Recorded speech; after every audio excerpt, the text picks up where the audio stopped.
Ça me paraît un peu étrange, votre histoire. Bah, puisque je te le dis. Ok. Non, on va la tenter, hein, mais je suis sceptique. Hein. C'est bien. T'as le bon diaph?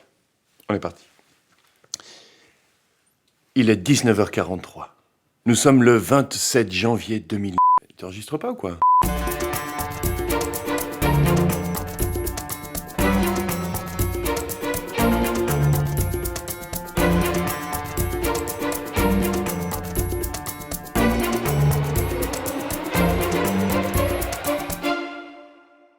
Il est 19h43.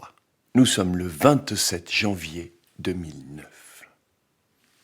À ce moment précis, les derniers disparus de l'Auvergne passent devant cette fenêtre. Mais non.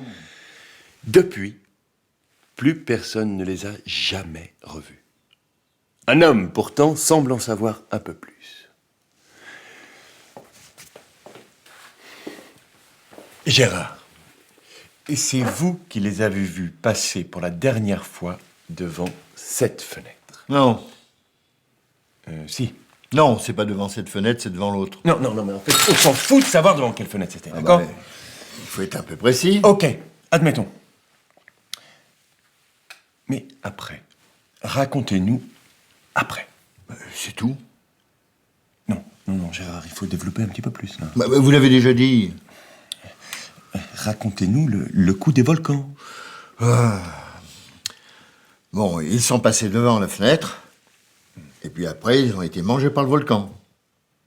Quoi, par des volcans endormis depuis plus de 10 000 ans, Gérard. Oui. Mais vous vous rendez bien compte que c'est pas du tout crédible, votre histoire, là. Ah, si tu me crois pas, il y a qu'à aller voir un professeur à l'école, lui saura t'expliquer mieux que moi. Chiche! Ben oui. Mais j'ai un peu peur que vous passiez pour un crétin.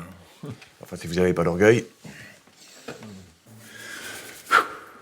Ne se refusant à aucun sacrifice, ne se refusant à aucune piste, faites entrer l'exclusif à décider d'élucider la thèse des volcans tueurs. C'est ici que le professeur Daniel, spécialiste en volcans, ici même, dans cette petite école de village, où la craie et le tableau en ardoise sont Bon, on peut y toujours- aller maintenant. Donc, vous voulez que je vous explique le phénomène des volcans tueurs? Oui, enfin, si c'est possible. Ou seulement crédible. Tout à fait possible. Et je m'en explique. Un volcan est une cavité en constante évolution qui dégage une force incroyable. D'ailleurs, le théorème de Thalès plus celui de Pythagore démontre, bien qu'endormi, si vous ajoutez une variable envisageable, telle que Pi12,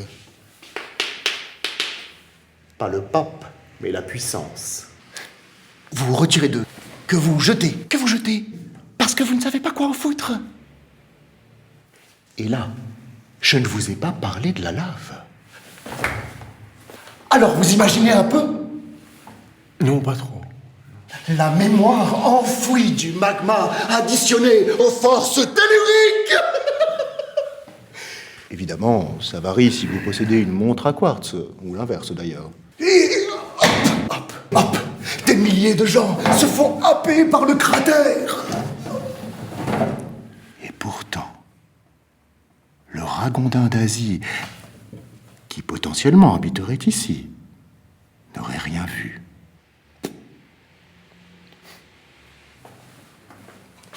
Et voilà pourquoi vos disparus ont très bien pu se faire happer par le volcan sans que personne ne se rende compte. Comme ça, l'explication. Alors, calmez. Eh ben, je vais aller vérifier par moi-même. J'ai presque l'impression qu'on me prend un peu pour un con, mais c'est aussi ça, le journalisme d'investigation. Bizarre, quand même, son explication. Pourquoi tu n'as pas fait ta démonstration là-dessus? Il voulait du rustique, je lui en ai donné. Sinon, tu comprends, ils nous trouvent trop sympathiques et après ils s'accrochent, ils veulent plus quitter la région. Du rustique.